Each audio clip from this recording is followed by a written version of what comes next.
سلام عزیزان، امیدوارم که حالتون خوب باشه. ماندالا ارورا رو داریم انجام میدیم، پارت 2 به ماندالا بافی. خوش اومدید. ادامه آموزش رو پیش میگیریم. ما تا انتهای رج 5 بافتیم، یعنی الان من انتهای رج 5م بسته انتها رو قراره بزنم و از رج 6 این پارت شروع میشه. انتهای رج 5 وقتی که 3 تا زنجیره رو زدیم بست میزنیم به پای کوتاه گندمی پای کوتاه ابتدای رج. خب برای شروع رج 6 ما یه بسته دیگه میزنیم، وارد فضای 3 زنجیره میشیم. همینجا یه زنجیره میزنیم و یه پای کوتاه میبافیم. بعد 2 تا پایه متوسط میبافیم. پایه متوسط به این ترتیب بودش که نخ دور قلاب میندازیم، 3 تا نخو با هم دیگه کور میکنیم. یه پایه متوسط دیگه هم میبافیم، 3 تا نخو با هم کور میکنیم. همینجا 2 تا زنجیره میزنیم و تکرار این سمت، یعنی 2 تا پایه متوسط میبافیم و یه پایه کوتاه. ببینید حالت نوک‌تیز پیدا کرد و مستقیما میریم تو فضای 3 زنجیره بعدی. همین کار رو انجام میدیم، یعنی تو فضای 3 زنجیره بعدی یه پایه کوتاه زدیم، حالا 2 تا پایه متوسط میبافیم و 2 تا زنجیره، 2 تا پایه متوسط دیگه میبافیم و یه پایه کوتاه. ببینید به این ترتیب میشه بافتن و مستقیما میریم تو فضای 3 زنجیره بعدی یه پایه کوتاه میزنیم و به همین ترتیب 2 تا پایه متوسط، 2 تا زنجیره و 2 تا پایه متوسط دیگه میبافیم و یه پایه کوتاه. ببینید بافتمون به این ترتیب میشه. یه مسئله ای که لازمه بگم، اگه میبینید من یه مقدار سخت میبافم، راستش بافت مکرمه انقدرم سخت نیست، ولی من چون ناچارم حرکت دستم یه ذره کم باشه و اینکه فاصله‌مو از دوربین رعایت کنم، یه مقداری ناچارم حرکت دستمو محدود کنم. در نتیجه یه ذره به نظر میرسه که دارم سخت میبافم، ولی نه خیلی راحته.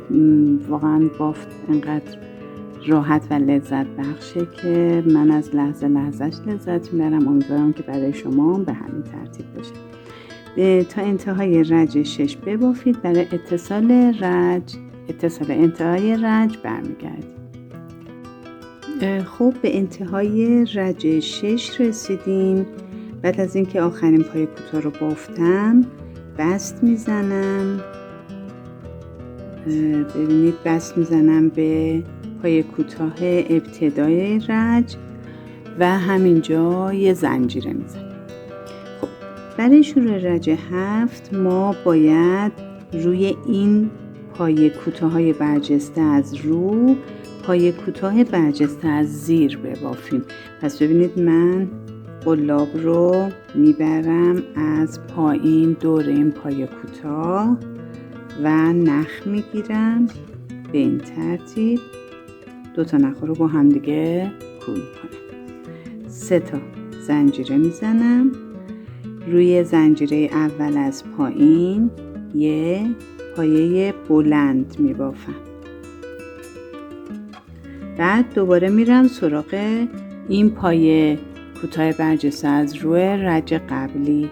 از زیر یه پایه کوتاه برجسته از زیر میبافم. 3 تا زنجیره میزنم و از زنجیره اول از پایین یه پایه بلند میبافم به این ترتیب.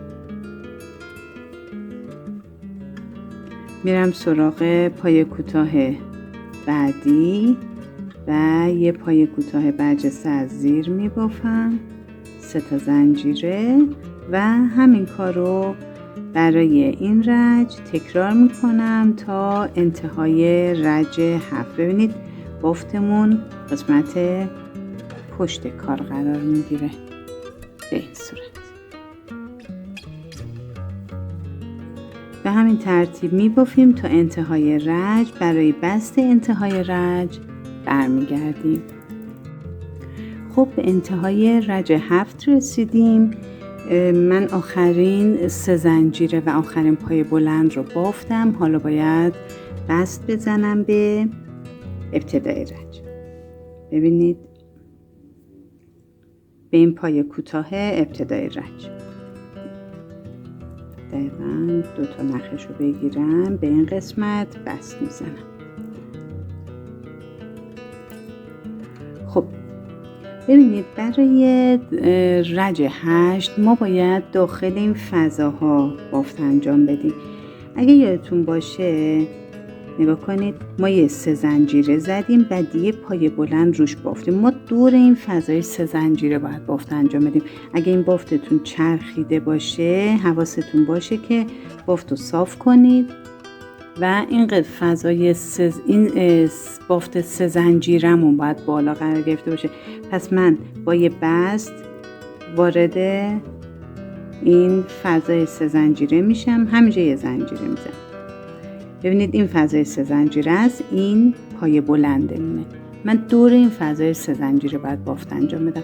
گلبرگ میبافم. ترتیب بافتم به این ترتیب، به این صورته که اول یه پای کوتاه میزنم، بعد یه پایه متوسط و بعد یک پایه بلند. همینجا 2 تا زنجیره میزنم. قرینه اینو دوباره باید تکرار کنم، یعنی اول یه پایه بلند میبافم، بعد یه پایه متوسط و بعد یه پایه کوتاه. بافتای این قسمت رو یعنی پایه کوتاه رو رها میکنم و مستقیما با یه پایه کوتاه میرم دور فضای 3 زنجیره. ببینید این 3 زنجیرم بالا قرار گرفته و بافت پای بلندم پایین قرار گرفته. من دور 3 زنجیره باید این بافت انجام بدم. پس اولین بافتم که پای کوتاه بود انجام دادم، بعد پایه متوسط قرار شد ببافم و بعد پایه بلند. 2 تا زنجیره میزنم و قرینه همین کار رو انجام میدم، یعنی پایه بلند، پایه متوسط و پایه کوتاه. به همین ترتیب بافت رو انجام میدیم تا انتهای رج 8. برای بست انتهای رج برمیگردیم. خب به انتهای رج 8 رسیدیم. بست انتهای رج رو باید بزنیم چون نخ باید بره پشت کار برای شروع رج 9. پس من قلاب رو از نخ در میارم، به گندمی پای کوتاه هم وارد میکنم و نخ رو به پشت کار میکشم به این ترتیب. همینجا یه زنجیره میزنم و ببینید برای شروع رج 9 ما روی این پای بلندای رج 7 باید بافت انجام بدیم. پس یعنی از زیر کار در واقع. پس من باید قلاب رو از پایین کار ببینید از اینجا وارد میکنم و اینو میچرخونم، یعنی من الان در واقع پای بلند رج 7 رو گرفتم. همینجا یه پای کوتاه میزنم و 4 زنجیره و میرم روی قسمت پای بلند بعدی. از پشت یه پای بلند برجسته از پشت میبافم. 4 تا زنجیره میزنم. حالا پای بلند بعدی رو یه پای کوتاه برجسته از زیر باید بافته بشه. دوباره 4 تا زنجیره و بعدی پای بلند برجسته از زیر بافته میشه.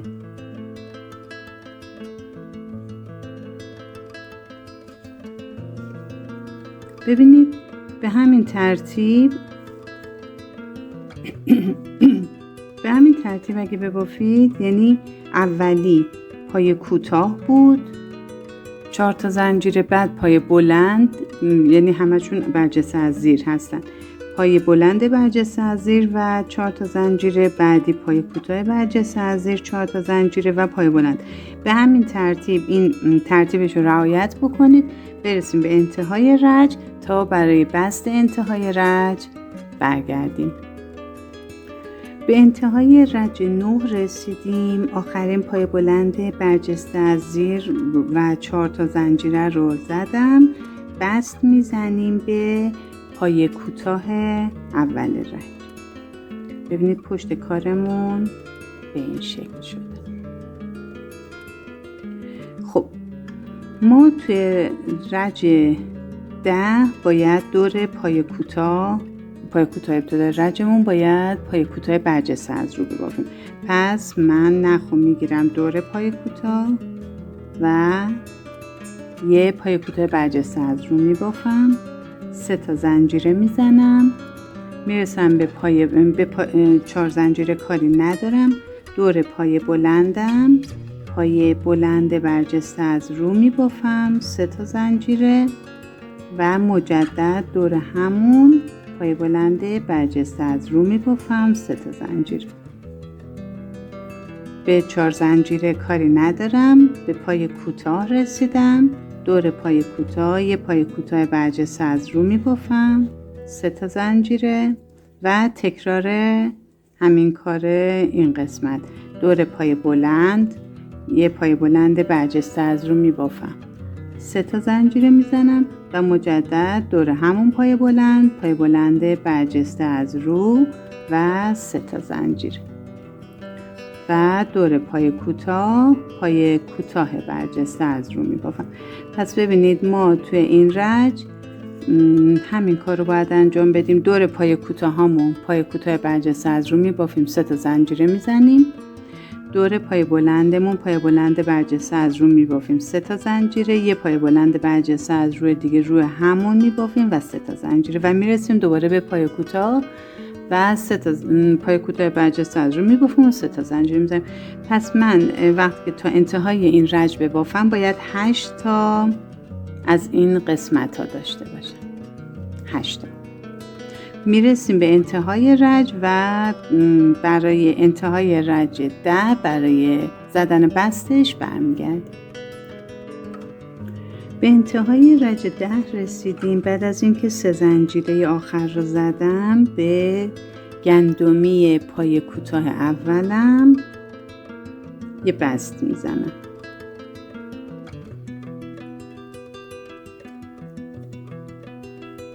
خب همینجا یه زنجیره میزنم. دور پای کوتاه اولم یه پای کوتاه میبافم و 2 تا زنجیره میزنم. خب به این فضای 3 زنجیره کاری نداریم. شروع رج 11 به این فضای 3 زنجیره کاری نداریم. دور پای بلندی که برجسته‌ای که بافته بودم 3 تا پای بلند نیمه میبافم، یعنی نخ آخری رو نگه میدارم. دوباره نخ میندازم دور قلاب، یه پای بلند نیمه دیگه میبافم و پای بلند نیمه سوم رو هم میبافم.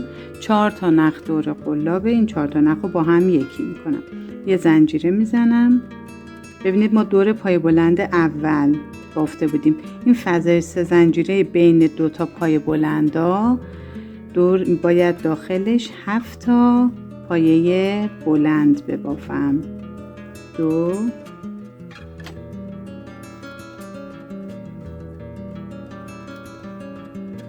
3 4 5 6 و 7.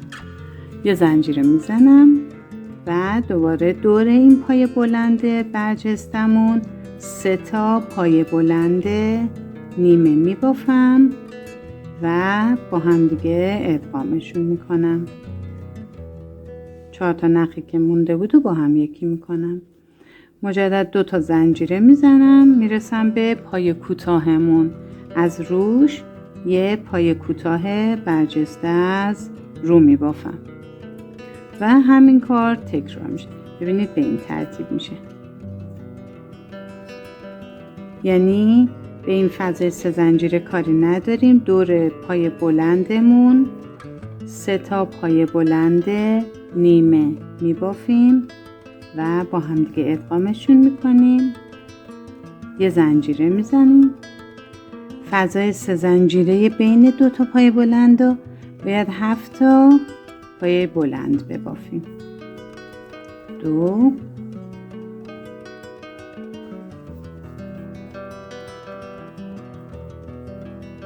3 4 5 6 و 7.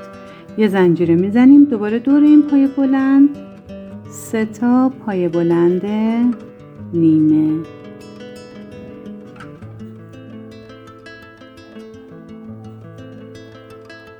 چهار تا نقد و قلاب میمونه، با هم یکی میکنم. 2 تا زنجیره میزنم و مجدد میرسم به پای کوتاه برجسته. یه پای کوتاه برجسته از رو میبافم. 2 تا زنجیره. ببینید کارمون به این شکل در اومده. به همین ترتیب ببافید تا انتهای رج. ببینید پشت کارمونم به این صورته. کلا کارمون برجسته شده. ببافید انتهای رج. برمیگردیم برای بسته انتهای رج. بهتون میگم که چیکار باید بکنید. به انتهای رج 11 رسیدیم. 2 تا زنجیره آخر رو زدم. بست میزنم به پای کوتاه ابتدای رج. همینجا یه زنجیره میزنم. دور پای کوتاه یه پای کوتاه برجسته از رو میبافم. 2 تا زنجیره. بالای پایه ادغامیمون روی پایه ادغامی 2 تا پای بلند برجسته از رو میبافم. یه زنجیره و روی 7 تا پای بلند رج قبلم باید پایه متوسط ببافم. پایه متوسطم به این صورت بودش که 3 تا نخو با هم دیگه یکی میکردیم. روی تک تک پای بلندای رج قبل پایه متوسط برجسته از پشت میبافیم.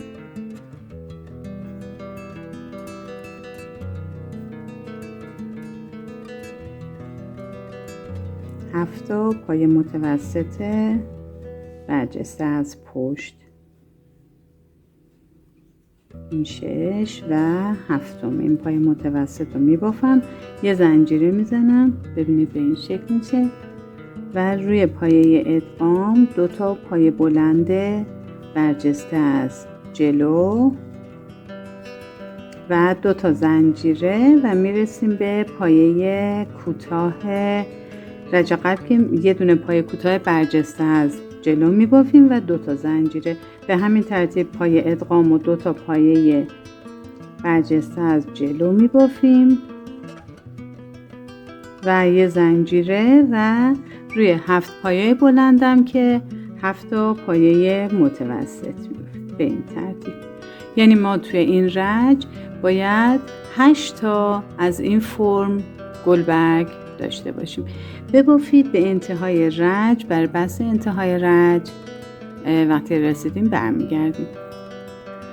به انتهای رج 12 رسیدیم. بعد از اینکه آخرین 2 زنجیره رو زدم بست میزنم به گندمی پای کوتاه ابتدای رج. همینجا یه زنجیره میزنم.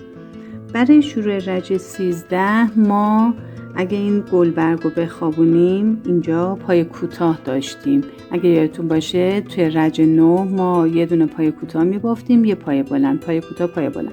ما دور پای کوتاه ها باید پایه سوبل نیمه ببافیم. پس دور قلابم 3 تا نخ میندازم، این گلبرگ رو میخوابونم که پای کوتاه در دسترس باشه و قلاب رو میبرم زیر پای کوتاه و یه پای سوبل برجسته از روی نیمه میبافم. ببینید اولین مرحله که یعنی این قسمت که پای سوبل رو یه نخش رو کور کردم و در نظر داشته باشید. 2 تای دیگرم کور میکنم، سومی رو نگه میدارم. حالا 2 تا نخ میندازم دور قلاب، از همین اولی قلاب رو وارد میکنم و پای دوبل میبافم، پای دوبل نیمه. دوباره 2 تا نخ میندازم دور قلاب، از همون جا دوباره قلاب رو وارد میکنم و یه پای دوبل نیمه دیگه میبافم و این 4 تا نخ رو با هم دیگه یکی میکنم. یه زنجیره میزنم.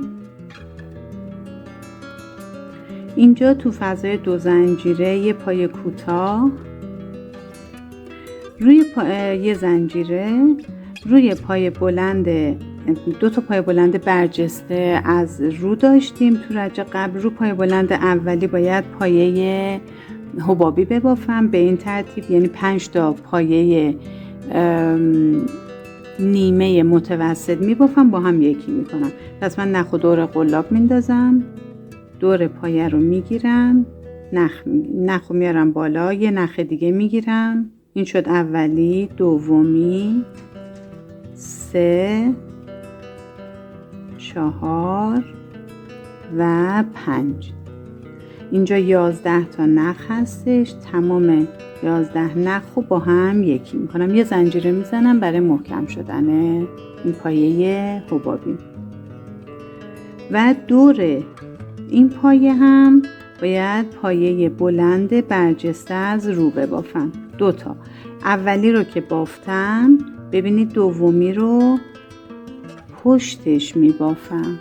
نگاه کنید روی این پایه بلند من یه پایه بلند برجسته از رو بافتم، اولی رو بافتم، بعد اینو میکشم کمی جلو، پشتش دومی رو میبافم. یعنی دومی انگار پشت این بافته شده. پشت این سمت منظورم نیست، پشت این پایه اول. یه زنجیره میزنیم و روی این قسمت پای متوسطا به این قسمت به این فضا کاری نداریم. بین پای متوسطا پای کوتاه باید ببافیم.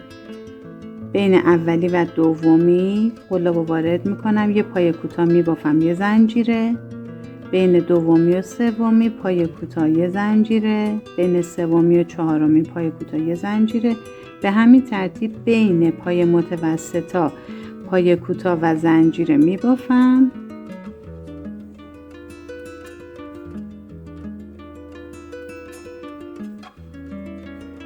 و بین 2 تای آخری هم پای کوتاه و یه زنجیره.